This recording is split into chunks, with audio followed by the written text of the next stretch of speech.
What's up? My name is Myron. We're back. Episode work in progress. This is what I'm working on. If you know me, I paint my dad a lot. He's the easiest subject. This is the inspiration for this. This is fool.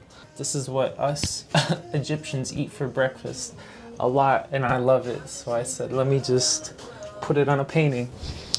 So we are in very early stages, obviously, and the key thing when we're in these early stages is to kind of develop our blueprint, right? So these darks create the blueprint for, I guess, the rendered version.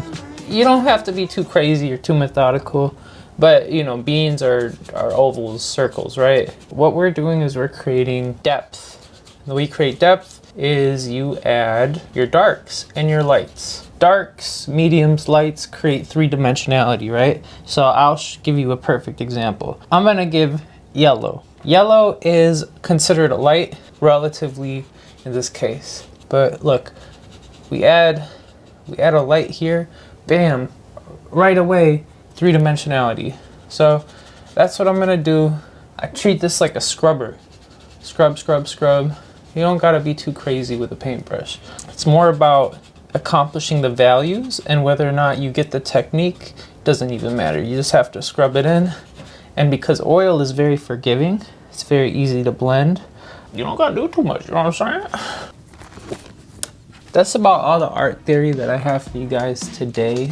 Other than that, I'm just gonna tell you a story about how this Karen just ruined my day one time. It's 4 o'clock at a Ross, right? I do the most logical thing. I go to the men's section and I'm swiping through the shirts like it's Tinder, right? And I hear this security noise,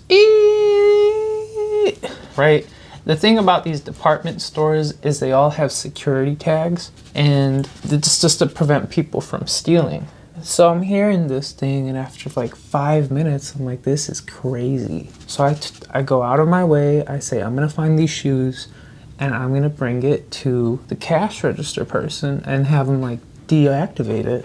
I get the shoes, I find them, holding them in my hands, walk into the register, and I go up. She's ringing out, this middle-aged woman, and I go up to her and I say, hey, can you turn these off? It's going off, it's really annoying. And this woman, she takes the shoes from me, puts them on the other side, and she says, are you gonna pay for those? Now, I know what you're thinking.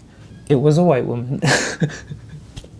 Now she does this and I'm in shock, right? Because I'm going there, I'm a good Samaritan. I'm taking these, I'm saving the people. I'm trying to help everyone. I'm going it, having her deactivate it so I can just bring them back and move on with my life. I'm trying to be a good person, and this woman's accusing me of stealing, and I'm in shock. I'm like, what? So she starts talking some more shit, and when you're in shock, it's like sometimes you don't know what to say.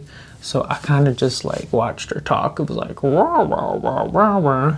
And eventually I said, okay, Karen. And then I walk away. Because what do you do in that situation? I go home and you process it, right?